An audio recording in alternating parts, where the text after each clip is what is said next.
and welcome to your Hometown Solutions.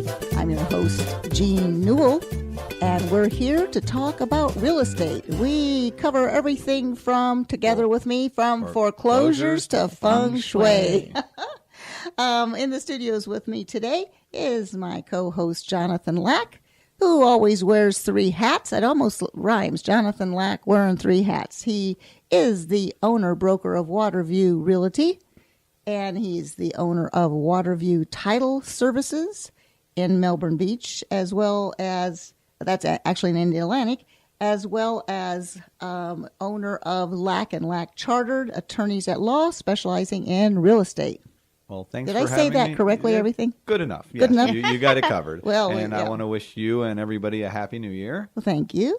And everyone out there, we hope that you were safe over the weekend and you will continue to be listening to our show, because we have some great advice coming up if you're going to be in the market for shopping for a new home, whether it's nationwide or here in Florida.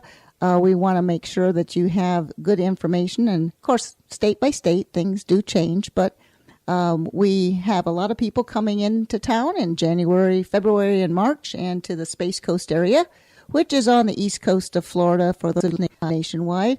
And that is, we're just about even with Orlando in the center part of the Florida.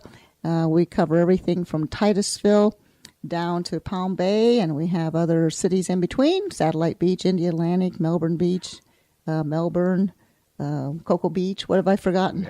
Got to be careful. You're going to leave somebody out. Merritt Island, There yes. And a lot of people do not realize that Waterview Realty here on the Space Coast also has branch offices down in the South Florida area, which is the Pompano, Fort Lauderdale, Miami, West Palm. And we are actually going to be rolling out our Bridging the Map. Yes, our new website. Hopefully you've all had a chance to visit it, and it is constantly being improved. The website for Waterview Realty is waterviewre.com, as in Waterview Real Estate, but waterviewre.com. And please check it out. I think you'll be impressed. And there's information for properties throughout the state of Florida, specializing on the east coast of Florida, all the way from Miami up through Titusville, along the east coast of Florida. So please check us out. And in the studios with us is Carolyn Wolfe, our favorite mortgage planner. Well, you don't even say broker anymore because you plan these mortgages for people, but you're with Certified Mortgage Planners. And Carolyn, you have to be official. You have to give out your specific license number. So let's do that so we're official and we're legal. Thank you, Jean. Happy to be here. My NMLS number is 268538. And I am with Certified Mortgage Planners. And again, we always touch on this from time to time, but Carolyn is a mortgage broker planner as opposed to a banker. And there is a difference. Let's let everyone know, because we're going to talk about definitions of terms today, some funny little things. And a lot of people are confused between what a broker is and what a banker is. Right. Okay. Thank you, Jean. Be happy to do that. As far as what we are licensed to do business in the state of Florida, and we have various different lenders and mortgage companies that allow us to provide their products to consumers. So what we do is we work on fitting the best product and the best lender for that particular borrower. So we have a bunch of different options, whereas because even in the lenders that we deal with, some have specific guidelines for certain things and others have different guidelines. So if they don't quite fit in that niche, we have different availability of different types of products and lenders that they can choose. Whereas if you go straight to a bank, they just have their guidelines. So sometimes you might think, oh, I'm going to go to my bank. I'm going to go to who I do business with. They're going to give me the best deal. They might not even be able to qualify you because you might not fit in their box. Right. And then you think you can't get a mortgage anywhere. And that's not necessarily the case. Exactly. Well, banks and credit unions, they're really set up for your savings account, for your checking account, for maybe money markets and things like that. And they usually have loans and car loans and things as a convenience. Right. Carolyn, do you have a savings account with your company? Do they have checking accounts there? No, all we do is home mortgages for Okay, consumers. do you have savings account? No. Just what? Home mortgages? Just home mortgages. Okay, do you have any kind of... No, the point is you specifically handle mortgages. Right. And that's why you have a lot more options. You don't Yes. have anything else as a convenience. They can't go in there. No cross-selling. Nothing. It's only mortgages. So Right. why go to a steakhouse and order fish? That's what I always say.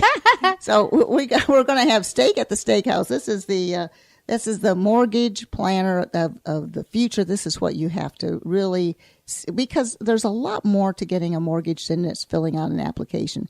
And we've talked about this in past shows that we recommend you don't go online, because I know they spend a lot of money, some of these companies, telling you how easy it is, click, click, click, and they're done.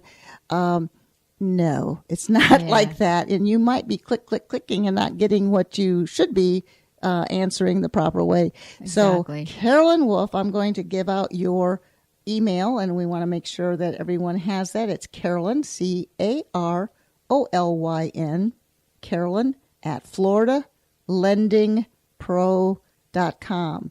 I like that because that basically describes you. You're a Thank Florida you. Lending Pro. Yep. FloridaLendingPro.com. Carolyn Wolfe, Certified Mortgage Planners.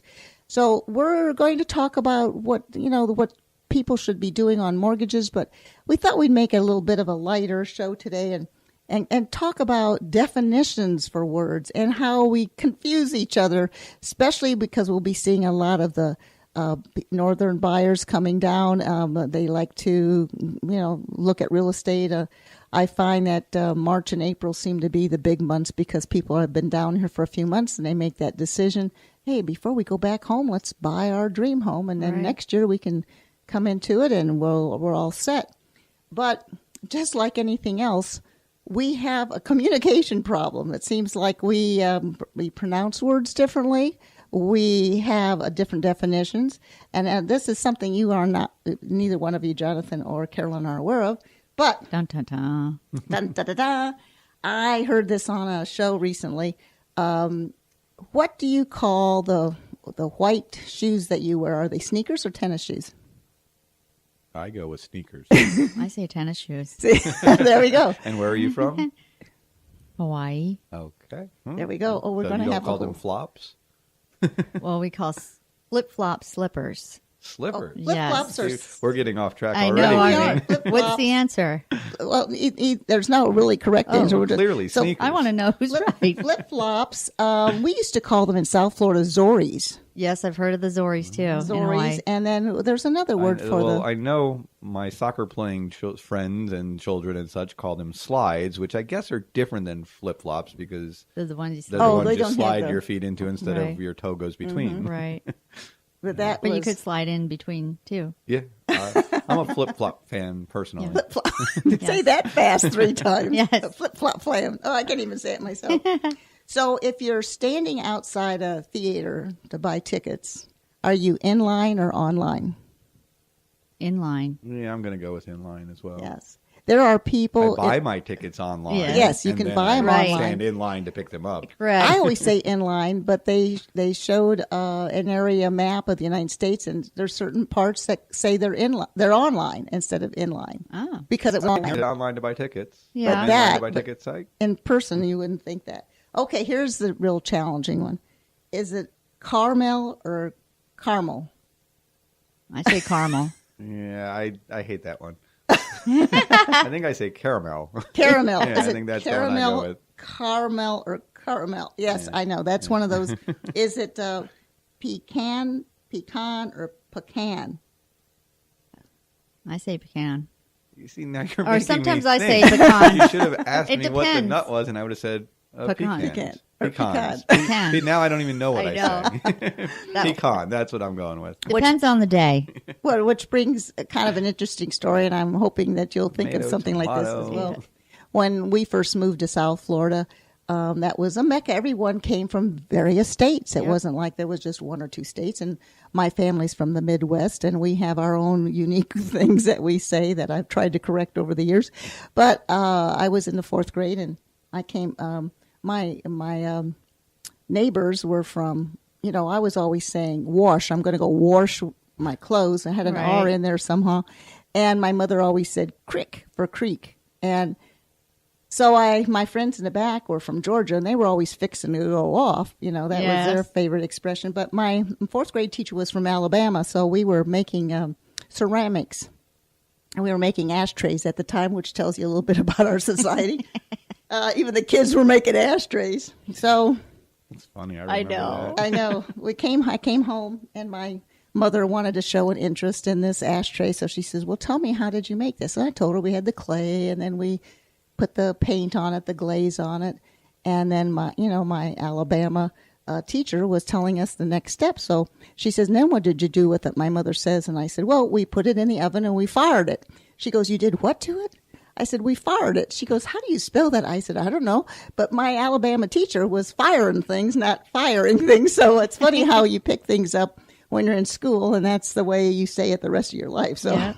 I was always fixing to go off to the creek, which was totally strange. So those are the kind of things we just thought was interesting, because when it comes to applying for a mortgage or looking for a home, believe it or not, people have different definitions in their head on what they're looking for. So it takes myself and Jonathan and the other professionals in real estate to try to figure out what they're talking about. Right. I used to have a seminar called How to Unlock Your Customer's Secret Language, and it was all about figuring out what their definition for. So for an example, Carolyn, what's a duplex?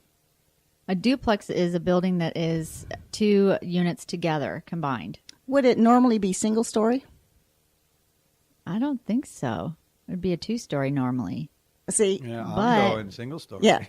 I'm going, again, here in Florida, for the most part, where I grew up in the South Florida area, we rarely had 2-story homes. Most of them, I think they call it ranch style. Mm-hmm. And most of the homes in the areas I grew up in were ranch style homes, which were 1 story. And if you had a 1-story home that had 2 entrances with 2, separate, a common wall between, that was a duplex. 2 families lived in 1 building, essentially, is how I would have viewed a duplex. Yes, that's kind of the average expression in Florida is usually it's a single story with just 2. If there's 2 or more, then a 2-story that we call them a townhouse, because they're usually 2 stories. But a lot of people in the North, when you ask what a duplex is, it always means 2 stories and multiple families living there. So it doesn't necessarily mean 2 families. So right off the bat, if somebody comes in and says they want a duplex, we're going to be showing them something totally different. So the point is, especially other agents may be listening in, you want to find out, what do you mean by that? You want to make sure you understand what they're asking for. Because case in point, years ago, I had a person come in to the development I was working, and we had a lot of different types of living there. It was on a golf course and multiple builders and so forth. And they asked to see great rooms. Now, what is a great room in your mind, Carolyn? A great big room.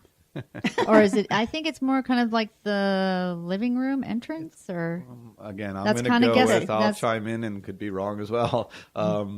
The sort of a family room, living room with the kitchen. I mean, the kitchen's not part of it, but maybe opens up into it so that it's sort of this centralized room in the home is how I think of it. Usually the great rooms, if you have a great room home, it does not have a living room because you're using the it's one family room, bedroom, and family usually, room, living room yes, combo. It's a family room combo, and usually the kitchen is opened up into it, so it's a kind of a great room. So I spent, this is how I kind of came up with my theory years ago, is I had a client come in and ask to see great rooms. So I spent the next 3.5 hours showing her every single great room plan that we had.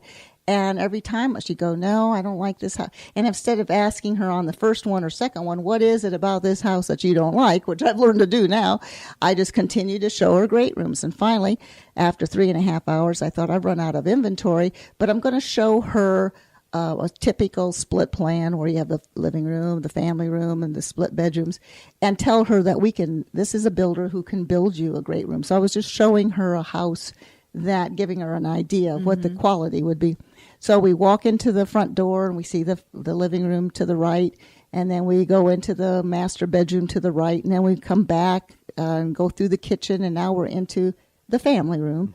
And as I'm getting ready to walk her into the other bedrooms, she stood there and she looked up to the ceiling. She goes, "Yes, this is a nice, great room."